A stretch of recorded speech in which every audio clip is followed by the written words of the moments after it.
All right, I'm officially going to start working on this second fish. Really simple. It's just literally going to be the same exact process as the first one.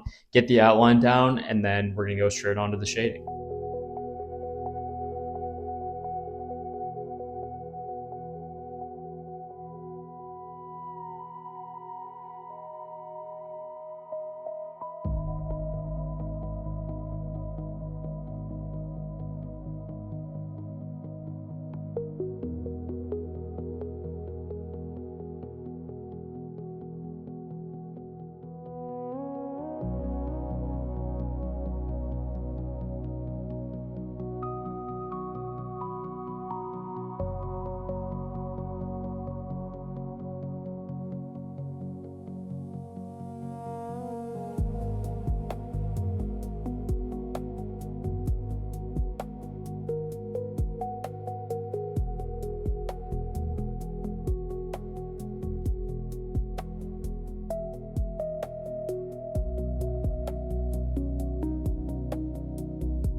I have officially completed the second fish burn. I did this all in one sitting. Like I literally just sat down and finished it from start to finish.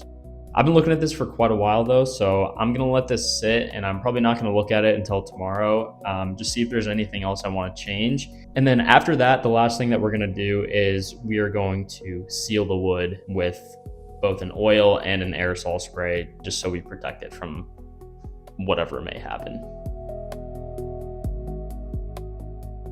So I've been giving myself some time away from this piece, and there's a few things that I've noticed coming back and looking at it for the first time in a couple days. The biggest thing for me is that it feels a little bit unbalanced towards this left-hand side of the piece. To combat that, I'm going to add some rocks to this right-hand side and probably stretching out a little bit towards that left-hand side as well. What that's gonna do is one, set the scene. It's gonna make it feel like the fish are truly swimming in a creek bed. Two, and more importantly, it's going to help balance out this entire piece so that when you're looking at it, it doesn't feel off and it feels more cohesive.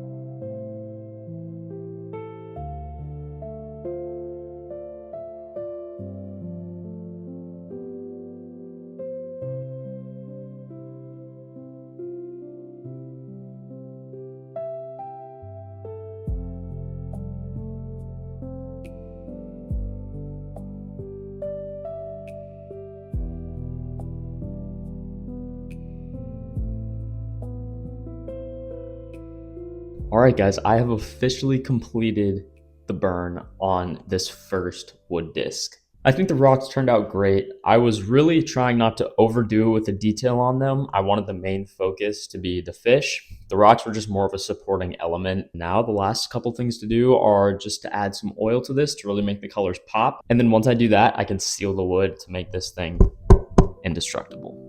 All right, we're down in the workshop right now, and the first thing I'm going to do to this wood disc is apply what's called Danish oil.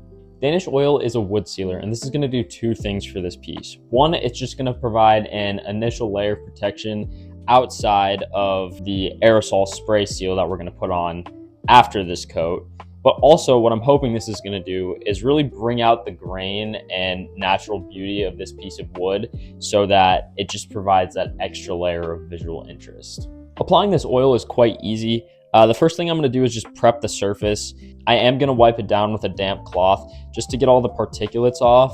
All right, now that we've got that, I'm just going to shake up the oil pretty good. And the way I'm going to apply this is by dumping a little bit onto a cloth and using circular motions to rub this into the grain. The circular motion is really just going to help this to penetrate into the wood grain. And by me applying it with this cloth, it's going to help me really control how much I'm actually putting on the surface.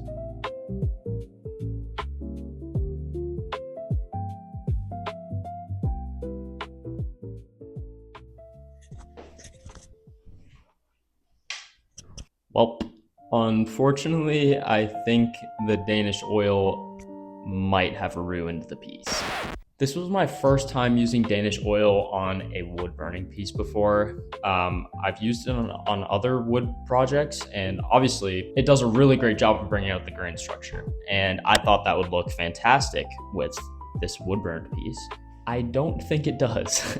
I think it looks pretty good around this section, but I think what really is bringing it down is there is this super, super dark section of grain right here in the center. It's just completely taking up all the visual interest now. It's making it feel incredibly cluttered and just kind of hard to look at. I think too, another big issue, which I had no idea was going to happen, was all the subtle detailing from when I burned is just completely gone. You have the really dark darks and you have the really light areas that still pop through, but all those mid-tone values that I worked really hard to get are just, they're gone.